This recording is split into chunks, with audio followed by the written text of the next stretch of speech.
اچھا جی، یہ کنجر خانہ کر کے آپ کو کیا لگتا ہے کہ آپ بہت بڑے عاشق رسول ہیں؟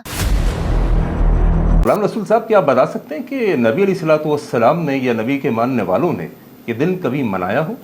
سر یہ تو مجھے معلوم نہیں ہے، لیکن ہمارے بڑے اور ہمارے علماء کرام تو مناتے ہیں۔ بس جی آج کل یہی سین ہے، آج کل کے مسلم اپنے بڑوں کے پیچھے لگ کے اپنی بھی زندگیاں تباہ کی ہوئی ہیں، اپنی اولادوں کی بھی زندگیاں تباہ کی ہوئی ہیں۔ میں کہتا ہوں صرف ترجمے سے کبھی قرآن کو مت پڑھیے گا، آپ ہدایت کی طرف نہیں آئیں گی بلکہ گمراہی کی طرف چلی جائیں گی۔ قرآن مجید کو ترجمے کے ساتھ پڑھنا ضروری نہیں ہے، یہ یاد رکھ لیں۔ عالم بنے، سمجھے، پھر پڑھیں آپ۔ یہ بات ذہن میں رکھیں کہ تلاوت قرآن کرنا تو ہر بندے کا حق ہے، لیکن اگر وہ تلاوت کے ساتھ ترجمہ بھی پڑھنا چاہتا ہے تو اسے چاہیے وہ کسی عالم کی زیر نگرانی پڑھے، خود نہ پڑھے۔ اچھا جی، اب ہم بات کر لیتے ہیں کہ یہ کیوں ایسا کہتے ہیں کہ قرآن مجید کو ترجمے سے نہ پڑھنا، احادیثوں کو نہ پڑھنا، آپ گمراہ ہو جاؤ۔ السلام علیکم ورحمۃ اللہ، امید کرتا ہوں سب خیر و عافیت سے ہوں گے۔ اچھا جی، آج بات کرنے جا رہا ہوں 12 ربیع الاول پہ۔ کیا یہ منانا جائز ہے؟ یہ کدھر ثابت ہے؟ اور آپ کس کے پیچھے لگ کے اسے منا رہے ہو اور کس طریقے سے منا رہے ہو؟ سب سے پہلے ہم دیکھتے ہیں کہ آپ کس کے پیچھے منا رہے ہو اور کیسے منا رہے ہو، کیا یہ کہیں ثابت ہے؟ یہ ویڈیو دیکھیں۔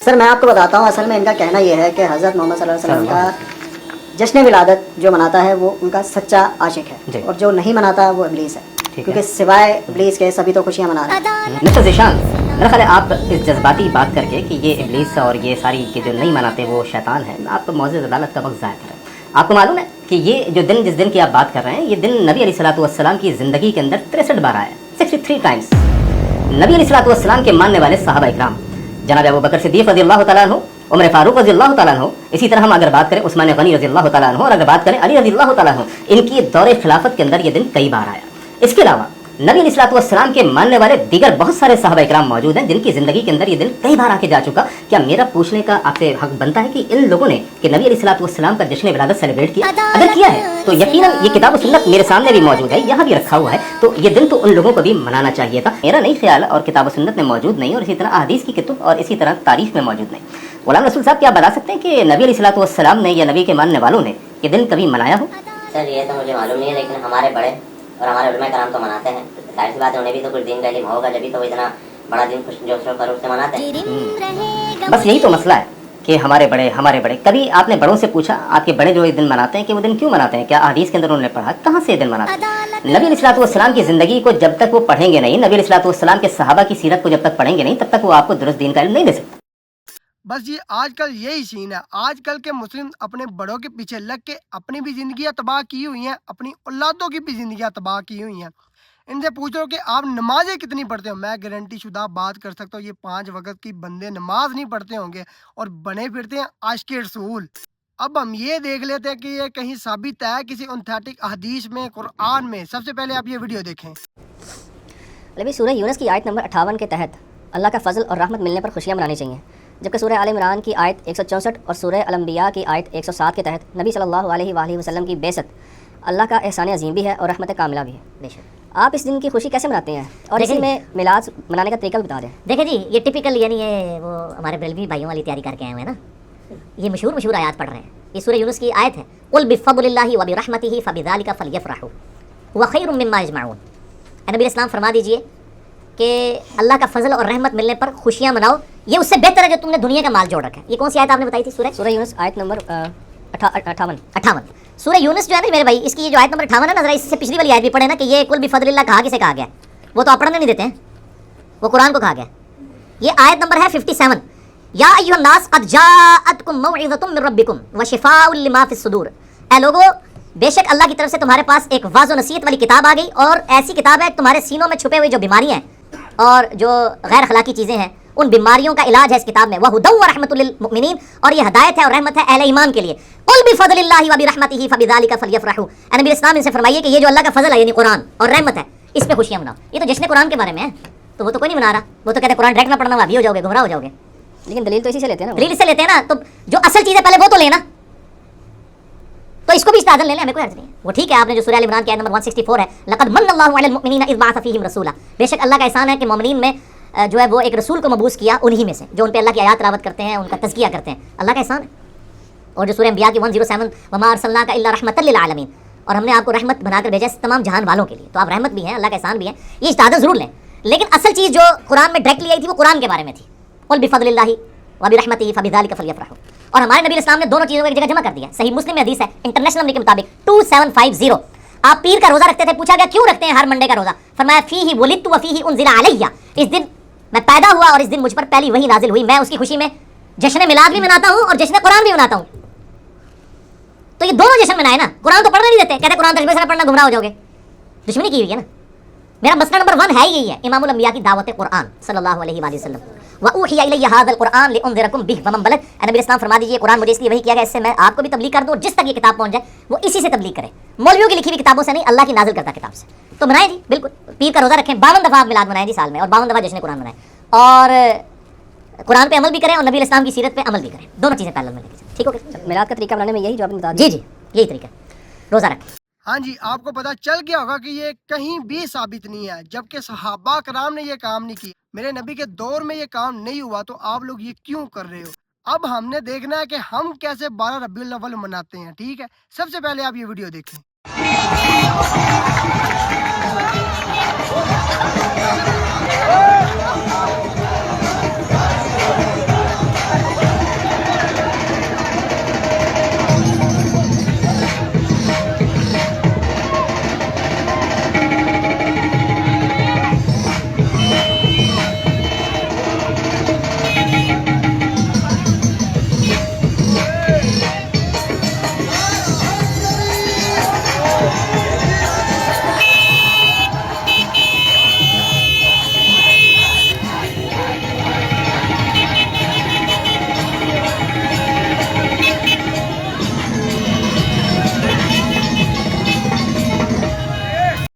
اچھا جی, یہ کنجر خانہ کر کے آپ کو کیا لگتا ہے کہ آپ بہت بڑے عاشق رسول ہیں؟ اور یہ کیسے کر رہے ہیں, کس کے پیچھے لگ کے کر رہے ہیں؟ اپنے بڑوں کے پیچھے, ان مولویوں کے پیچھے. ایسے ہی ہے, ڈی جے لگے ہوئے ہیں جی, ناچ رہے ہیں لوگ, لڑکیاں باہر نکلی ہوئی ہیں, فوڈ ضائع ہوتا ہے. اس طریقے سے آپ کو کیا لگتا ہے کہ آپ بہت بڑے عاشق رسول ہو؟ جاہل ہو ایک نمبر کے. ایسے کنجروں والے کام کر کے آپ کبھی بھی عاشق رسول نہیں بن سکتے, آپ کبھی بھی اللہ تعالیٰ کو راضی نہیں کر سکتے. اب ہم بات کر لیتے ہیں, اگر اس کو منانا بھی ہے 12 ربیع الاول کو, تو کس طریقے سے منائیں. آ جائیں, سب سے پہلے نماز عبادت یہ کرو. ٹھیک ہے, جو خرچہ آپ لائٹنگز پہ کرتے ہو, 3000 ایک گھر سے نکلے, 3000 دیاں لاٹا تو لگ جاندی ہونی ہیں تقریباً, میرے خیال نال 3000 دیاں لگ جاندی ہونی ہیں, ہے نا. ایک گھر سے 3000 اکٹھے کرو, کم از کم ایک گاؤں میں 400 گھر بھی ہونا, تو کم از کم میرے خیال سے 12 لاکھ روپے بنتا ہے. 12 لاکھ روپے سے آپ اپنے گاؤں کی 3 سے 4 بیٹیاں جو غریب ہیں نا, غریب گھروں کی, ان کی شادی کر سکتے ہو. ٹھیک ہے, دوسرے نمبر پہ 12 لاکھ سے آپ کسی غریب کی اچھی بلی مدد, ایک نہیں, 2 نہیں, 3 4 غریبوں کی اچھی بلی مدد کر سکتے ہو, جس سے اللہ بھی راضی اور میرا رسول بھی راضی, اور جس طریقے سے آپ واقعی عاشق رسول گنے جاتے ہیں. ٹھیک ہے, یہ جائز طریقہ ہے. اس جائز طریقے سے آپ منائیں 12 ربیع الاول. ہمیں بھی خوشی ہوتی ہے کہ ہمارے نبی کی پیدائش کا دن ہے, خوشی منانی چاہیے, لیکن اس طریقے سے مناؤ. دوسرے نمبر پہ خود پڑھو, علم حاصل کرو, قرآن مجید کو ترجمے سے پڑھو, حدیثیں پڑھو, تاکہ آپ کا دماغ کھلے, آپ کو سمجھ آئے کہ یہ مولوی ہمیں کیا بتا رہے ہیں اور قرآن مجید میں کیا ہے. آپ یہ ویڈیو دیکھیں, یہ خود بولتے ہیں کہ بھائی قرآن مجید کو ترجمے سے نہ پڑھو, آپ گمراہ ہو جاؤ گے. سب سے پہلے آپ یہ ویڈیو دیکھیں. میں کہتا ہوں صرف ترجمے سے کبھی قرآن کو مت پڑھیے گا, آپ ہدایت کی طرف نہیں آئیں گی بلکہ گمراہی کی طرف چلی جائیں گی. قرآن مجید کو ترجمے کے ساتھ پڑھنا ضروری نہیں ہے, یہ یاد رکھ لیں. عالم بنے, سمجھے, پھر پڑھیں آپ.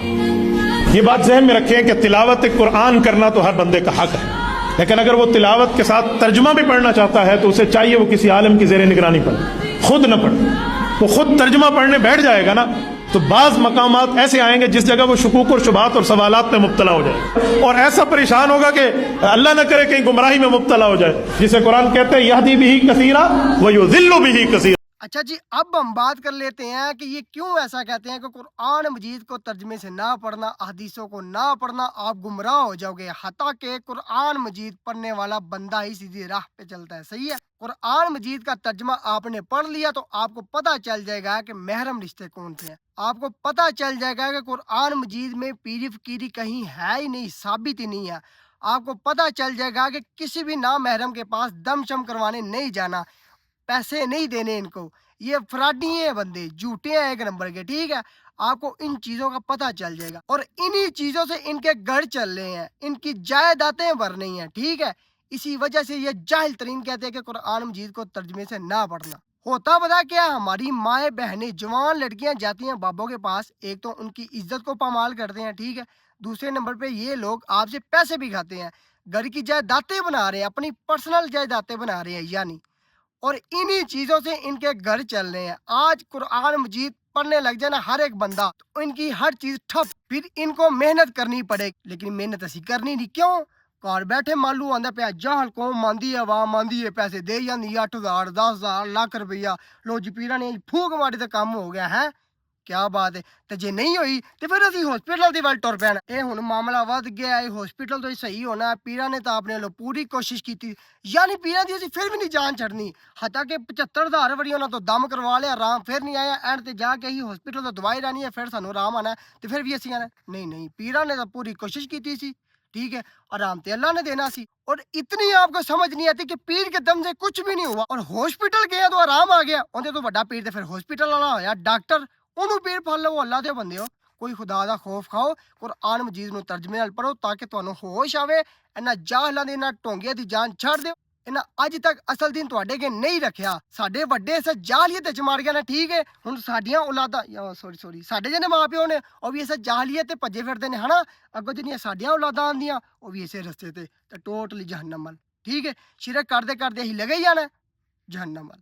اللہ تعالیٰ نے شرک معاف نہیں کرنا, ہر چیز معاف کر دینی اللہ تعالیٰ. شرک دی حالت جڑا گیا نا وہ سیدھا جہنم میں چیز ہے, ٹھیک ہے. سو آج کی ویڈیو کرتے ہیں یہی ختم. امید کرتا ہوں کہ آپ کو سمجھ آ گئی ہوگی. اللہ حافظ.